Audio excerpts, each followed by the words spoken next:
मित्रांनो, ठरलं तर मग या मालिकेच्या आजच्या भागामध्ये कल्पना रूममध्ये बसलेली असते आणि खूप रडत असते. फायनली अश्विन आणि प्रियाला घराबाहेर काढलेलं असतं, परंतु कल्पनाला अश्विनची खूप काळजी वाटत असते. तिला सगळ्या गोष्टी आता पुन्हा एकदा आठवू लागतात की कशा प्रकारे जेव्हा प्रिया ही जेलमध्ये होती पासून अश्विनने धड व्यवस्थित घरात जेवण सुद्धा केलं नाही. त्याचबरोबर तो नेहमी सुनवायचा की अन्नपूर्णा ट्रस्टमध्ये तिथे गोरगरिबांना जेवण दिलं जातं, परंतु माझ्या बायकोला इकडे जेवण नाकारलं जाते, म्हणजे घरच्या सुनेला, तर मलाही इथे काहीच नको. त्यानंतर बाप्पाचा प्रसाद सायली जेव्हा अश्विनला देत होती तेव्हासुद्धा त्याने तो घेतला नव्हता. तर आता या सगळ्या गोष्टी आठवत असताना कल्पनाला खूप त्रास होत असतो. तेवढ्यातच आता सायली तिथे येते आणि म्हणते, आई तुमची कपडे घेऊन आलेत, हां कपाटात ठेवते. पण आता कल्पनाकडून काहीच प्रत्युत्तर येत नाही. ते पाहून सायली तिच्याकडे बघतच राहते आणि तिच्याजवळ जात तिथे शेजारी बसते आणि म्हणते की काय झालंय आई, सांगा ना. तर कल्पना हळूच आपले अश्रू पुसते. सायली तिच्याकडे आपली नजर करते आणि म्हणते, तुमच्या डोळ्याकडे पाहूनच कळतंय की नक्कीच काहीतरी झालंय. तर आता कल्पना म्हणते, इतका हुशार माझा समंजस मुलगा अश्विन इतका सगळ्यांवर अगदी भरभरून प्रेम करतो ग, पण देवाने बघ ना कसं त्याला चुकीच्या व्यक्तीच्या प्रेमात पाडलंय. मला सांग, तन्वी त्याची बायको असेल म्हणून काय झालं ग, त्याला काय तिच्या चुका दिसत नाहीत का. तेव्हा सायली म्हणते, दिसतील आई, अहो नक्कीच दिसतील, आणि तो दिवस एवढा दूर सुद्धा नाहीये. त्यांना लवकरच समजेल की आपण त्यांना काय सांगण्याचा प्रयत्न करत होतो. तेव्हा कल्पना म्हणते, पण तोपर्यंत माझे डोळ्यातले अश्रू मी कसे थांबवू, सांग ना ग सायली, कारण माझंच मन मला खातंय. ही तन्वी या घरात आल्यापासून जे जे काही घडलं ना त्याला मीच जबाबदार आहे. त्यावेळी आता सायली विचारते, आई तुम्ही कशा जबाबदार आहात याला. हा कल्पना म्हणते, अगं अश्विन आणि प्रियाच्या लग्नाला मीच तर जबाबदार आहे. तू आणि अर्जुन मला तन्वीबद्दल सतत जागे करत होतात, सतत काहीतरी सांगत होतात, पण मी तुमच्यावर विश्वास नाही ठेवला. मी ठेवला कुणावर विश्वास, तर फक्त आणि फक्त तन्वीवर. मी तुमच्या दोघांनाही अंधारात ठेवलं आणि सून म्हणून या घरात तन्वीला आणलं, आणि आता तूच बघ ना देव केवढी मोठी शिक्षा देतोय मला. तेव्हा सायली म्हणते, आई तुम्ही अगोदर शांत व्हा बरं. अहो तुम्ही जे काही केलं त्यामागे तुमचा हेतू तर चांगला होता, आणि कुठल्या आईला असं वाटेल की आपल्या मुलाचं वाईट व्हावं, कारण तुम्हाला अश्विन भाऊजींचा सुखी संसार बघायचा होता ना. पूर्ण आजींनी प्रतिमा आत्याला दिलेलं वचन सुद्धा पूर्ण करायचं होतं, आणि तन्वीला सुभेदारांची सून म्हणून या घरात आणायचं होतं. मग यात तरी तुमचं काय चुकलं. तेव्हा कल्पना विचारते, अगं नाही कसं बाळा, कारण अश्विनकरिता या मुलीची निवड तर मीच केली होती ना, आणि नेमकी हीच तर निवड चुकली. दुसरीकडे प्रतिमा आता प्रियाला म्हणत असते, तू घराबाहेर निघ.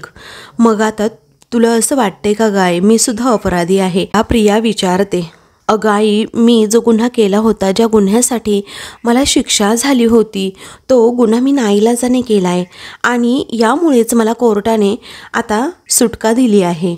तेव्हा प्रतिमा रागातच म्हणते की या घराचे निर्णय ना कोर्ट घेत नाहीत तन्वी, या घराचे निर्णय ना फक्त आणि फक्त तुझे बाबा घेतात, आणि तू त्यांना एवढं दुखवलं आहेस ना की आयुष्यात ते तुला कधीही माफ करणार नाहीत. तेव्हा सगळेजण आता प्रियाकडे बघत राहतात, आणि सगळ्यांनाच प्रियाचा खूप राग आलेला असतो.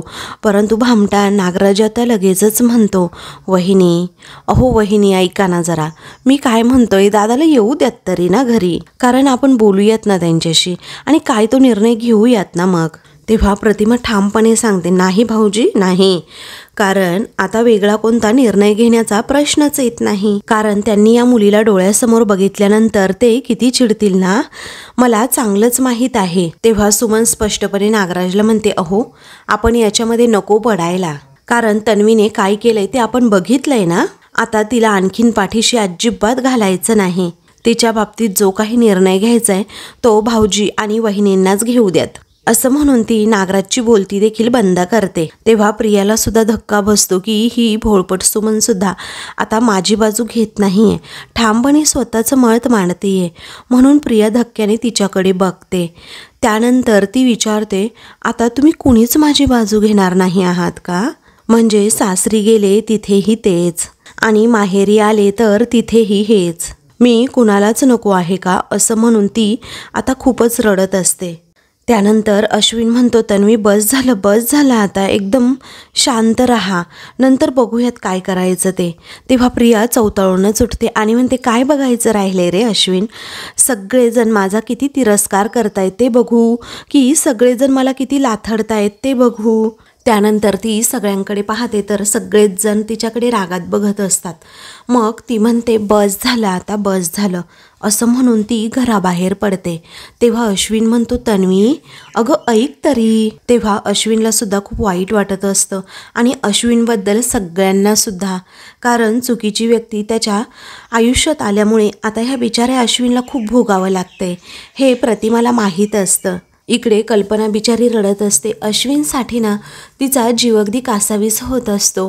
तेव्हा ती म्हणते, सायली अगं मला खरंच खूप भीती वाटतेय गं, या सर्व चुकीची शिक्षा ना माझ्या अश्विनला नको मिळायला, कारण अगं तो अर्जुनसारखा स्ट्रॉंग नाहीये, तो ना मनाने खरंच खूप हळवा आहे.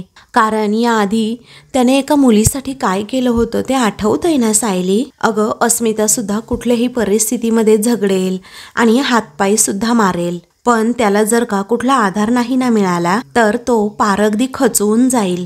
आणि त्याला ज्या दिवशी कळेल की त्याची बायको कशी आहे आणि तेव्हा तर तो पार अगदी कोलमडून जाईल. आणि सायली याला सुद्धा अगं मीच कारणीभूत असेल. मग आता सायली म्हणते, अहो आई, उलट ज्या दिवशी अश्विन भाऊजींना सत्य कळेल तेव्हा ते एकटे नसतील, आपलं अख्खं कुटुंब त्यांच्या पाठीशी अगदी खंबीरपणे उभं असेल आणि आपल्या घराचे दरवाजे त्यांच्यासाठी उघडेच आहेत ना, कारण जेव्हा ते परत येतील तेव्हा आपण सगळेच जण त्यांच्या बरोबर असू. मग त्यांना असं एकटं का वाटेल सांगा बरं, आणि ते खचून तरी का जातील. मग आता लगेचच कल्पना रडत असते आणि म्हणते, सायली हे बघ, जेव्हा तू समजवतेस ना तेव्हा मला असं वाटतं ना सगळं काही अगदी ठीक होईल.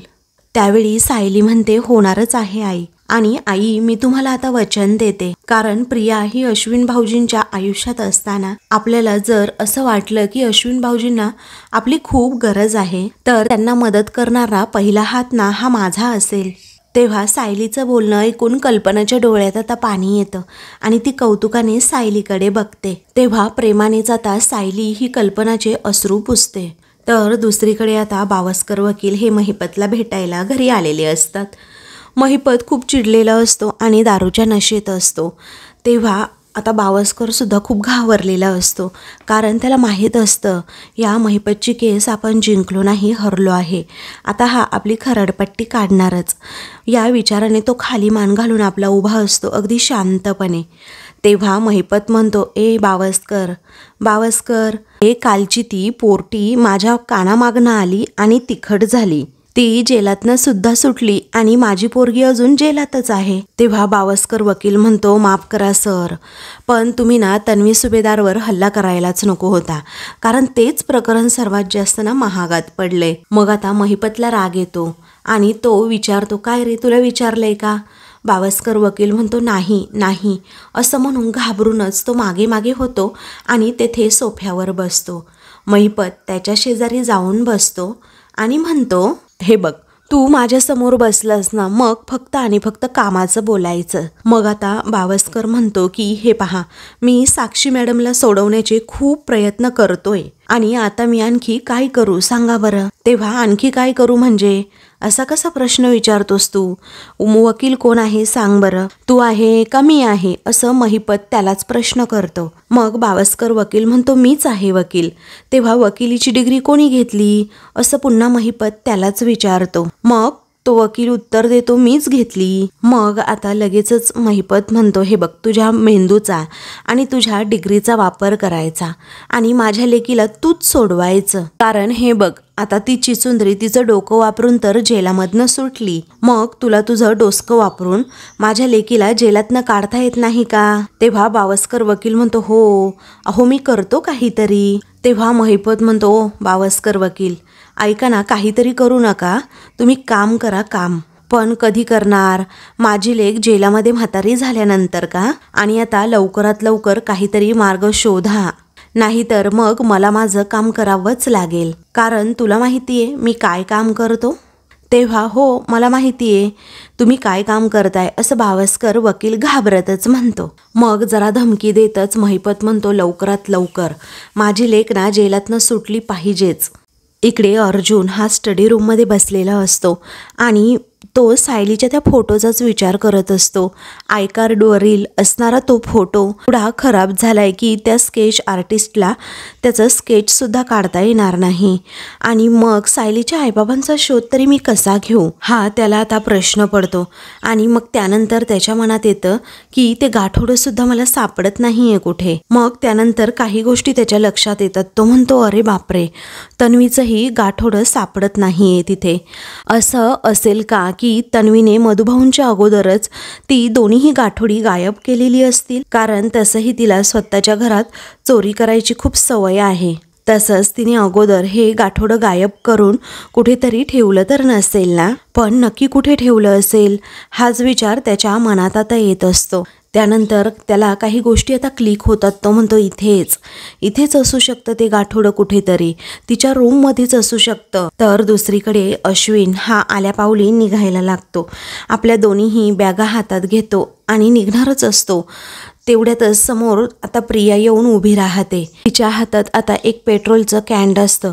सगळ्यांनाच घाबरवत आता ती म्हणते मी ना आता स्वतःला पेटवूनच घेणार आहे असं म्हणून ती सगळ्यांना घाबरवण्याचा प्रयत्न करते. अश्विन धावतच पुढे येतो आणि म्हणतो तन्वी तू हे काय करतीयस. घरातील सगळेजण धावत बाहेर येतात. प्रियाच्या नावाने ओरडतात की तन्वी तू हे काय करतीयस. पण प्रिया आता ऐकतच नसते. घरात एंट्री करण्यासाठी ती कोणताही मार्ग अवलंबायला तयार होते. इकडे प्रतिमाला त्रास होत असतो परंतु प्रियाला त्याचं काहीच वाटत नसतं.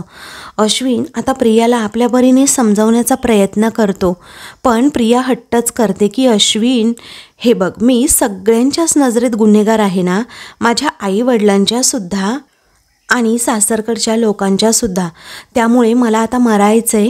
मी अजिबात कुणाचं काही ऐकून घेणार नाही. तू जा बरं तिकडे असं म्हणून ती चक्क आता अश्विनलाच खूप जोरात अशी बाजूला ढकलून देते. तेव्हा आता प्रतिमा आणि सुमन दोघीही रडू लागतात पण प्रियाला त्या काहीच बोलत नसतात. त्यावेळी नागराज मात्र तिथे सुंबासारखा उभा असतो. त्याला माहीत असतं ही प्रिया ना घरात एंट्री करण्यासाठी नाटकं करतीये. अश्विन बिचारा लगेचच पुढे येतो आणि म्हणतो ते कॅन्ड अगोदर सोड तन्वी. पण प्रिया ते सोडतच नसते. ती म्हणते नाही अश्विन नाही मी असं सोडणार नाही. मला मरायचंय आता. कारण आता कुठेही राहण्याची माझी लायकीच नाही. त्या दोघांमध्ये जरा झटापट होते परंतु प्रिया आपली सगळी ताकद लावून ना बिचाऱ्या अश्विनला पुन्हा एकदा अशी मागे दूर लोटते. पण बिचारा अश्विन पुन्हा एकदा आपल्या बायकोला वाचवण्यासाठी पुढे येतो आणि म्हणतो तन्वी वेडेपणा करू नकोस तू. पण प्रिया हट्टच करते आणि म्हणते हे बघ तुझ्या आईवडिलांना सुद्धा मी नको आहे आणि माझ्या आईवडिलांना सुद्धा मी नको आहे. मग कुणासाठी जगू मी सांग ना तू. तेव्हा अश्विन म्हणतो मी आहे ना तन्वी तुझ्यासाठी. मग आता प्रिया म्हणते माझ्यामुळे सुद्धा ना तुझे खूप हाल होत आहेत अश्विन. मग त्यामुळे सगळे हालच मी आता संपवून टाकणार आहे. मी मेले ना मग तू लग्न कर आणि सुखी राहा हां. तेव्हा सुमन म्हणते अगं तन्वी काय बडबडतीयस तू. मग आता प्रिया नाटकी करू लागते आणि म्हणते सुमन काकी आई जर मी मेले ना तर माझ्या अश्विनसाठी एखादी चांगली मुलगी पहा हा आणि त्याचं त्या मुलीशी लग्न लावून द्या. आता प्रतिमाला प्रियाचं हे वागणं हे बोलणंच अजिबात पटत नसतं. मग आता मी स्वर्गात नरकात जिथे कुठे असेल ना तेथे मी सुखात असेन असं प्रिया काहीसं वेड्यासारखं बडबडत असते. अश्विनला ते ऐकवत नसतं म्हणून तो रागातच म्हणतो शट ऑफ तन्वी. अगं मूर्खासारखं काही पण बडबडू नकोस. ते कॅन्ड सोड अगोदर हातातलं. पण अति आगाऊ प्रिया म्हणते नाही अश्विन मी नाही सोडू शकत हे. अरे अश्विन तू जा इथून असं म्हणून बिचारे अश्विनला पुन्हा एकदा ती अशी दूर लोटते. माहेरच्या लोकांसमोर स्वतःच्या नवऱ्याचा सतत अपमान करते तर कुणालाच हे अश्विनचे हाल आता बघवत नसतं. इकडे अर्जुनला काहीही झालं तरी सायलीच्या आईबाबांचा शोध घ्यायचा असतो. त्याला तिच्या आईबाबांबद्दल काहीच कल्पना देखील नसते. त्याच्याकडे काही पुरावेसुद्धा नसतात आणि काही जुने फोटोज वगैरे सुद्धा नसतात. परंतु आता त्याला माहीत असतं की सायलीचं आणि तन्वीचं गाठोडं हे गायब आहे म्हटल्यानंतर आता ते गाठोडं प्रियाच्या रूममध्ये असू शकतं आणि म्हणूनच प्रिया अश्विन तिथे नसताना तो एक काम करतो, तो प्रियाच्या रूममध्ये जातो आणि इकडे तिकडे ते गाठोडं शोधू लागतो जेणेकरून त्यामध्ये सायलीच्या लहानपणाच्या काही गोष्टी सापडतील।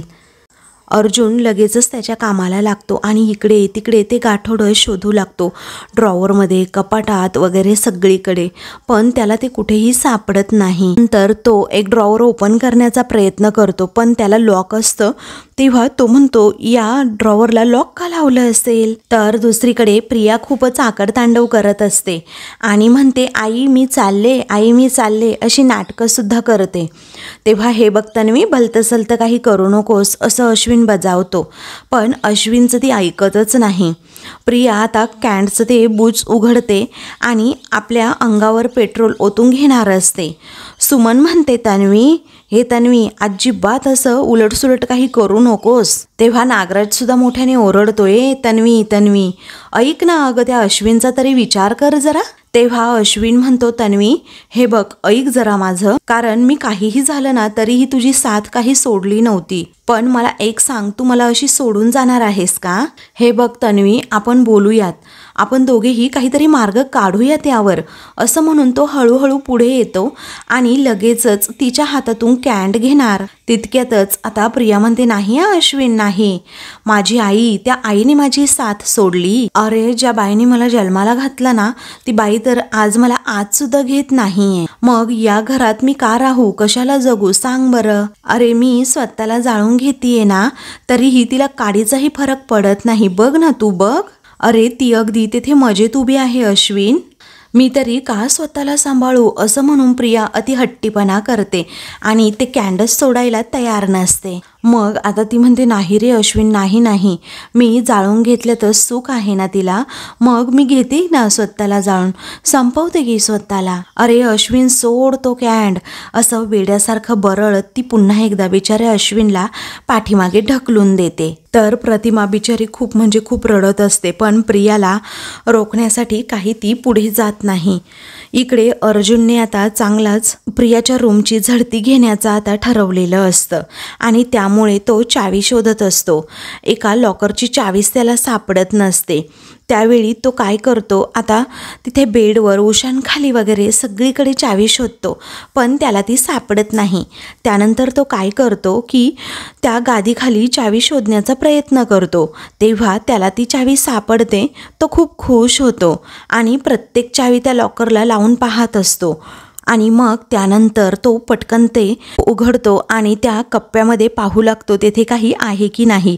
तेव्हा त्याला तेथे एक लाल कलरचं गाठोडं सापडतं। तेव्हा ते गाठोडं त्याला सापडल्यानंतर खूप म्हणजे खूप आनंद होतो आणि लगेचच तो आता ते ओपन करतो। त्यामध्ये प्रियाचा फोटो असतो, म्हणजे लहानपणीच्या तन्वीचा। तेव्हा आता तो म्हणतो हे तर तन्वीचं गाठोडं आहे आणि मला वाटलंच होतं तन्वीने स्वतःचं गाठोडं मधुभाऊंकडनं काढून घेतलंच असेल, पण चला आता दोनपैकी निदान एक गाठोडं तरी सापडलंच। पण तो म्हणतो तन्वीचं गाठोडं सापडून काय उपयोग, माझ्या सायलीचं गाठोडं सापडायला हवं, ते कुठे असेल काय माहीत। इकडे सायली रूममध्ये येते, अर्जुनसाठी कॉफी घेऊन आलेली असते आणि म्हणते अहो, पण समोर अर्जुनच नसतो, त्यामुळे ती विचार करते आत्ता या क्षणी ते कुठे गेले असतील। तेव्हा एवढ्या सकाळी सकाळी नक्की ते कुठे गेले असतील हा प्रश्न तिला पडतो। बाथरूममध्ये सुद्धा ती चेक करते पण तेथेही अर्जुन काही नसतो। मोबाईल हातात घेते आणि त्याला कॉल करू लागते। दुसरीकडे आता प्रिया अजूनही ते पेट्रोल आपल्या अंगावर ओतून घेण्याच्या प्रयत्नात असते। तेव्हा अश्विन खूपच घाबरतो आणि म्हणतो प्रतिमा आत्या प्लीज, तन्वीला एवढी मोठी शिक्षा नको ना ग देऊ, तू तिला थांबव ना प्लीज प्लीज असं म्हणून तो गयावया करतो। तर इकडे प्रिया ही अंगावर पेट्रोल ओतूनच घेत असते। आता बिचारा अश्विन अक्षरशः लगेचच प्रतिमाच्या पाया पडतो आणि स्वतःच्या बायकोचा जीव वाचवण्याची भीक तिच्याकडे मागत असतो। त्यानंतर प्रियाकडे माचीस सुद्धा असतो आणि ती अशी काडी पेटवते। त्याच वेळी आता नागराज ते सगळं पाहतो आणि मनातच विचार करतो अरे बापरे, हिने तर काडी पेटवली की, नक्की कुठल्या थराला चालली आहे ही। तर आता सगळीकडे पेट्रोल तिने अवतीभोवती टाकल्यामुळे लगेचच ती माचीसची काडी पेटवून त्या ठिकाणी टाकते। मग आता तन्वी असं मोठ्याने सुमन ओरडते, कारण तेथे सगळीकडे आग लागते.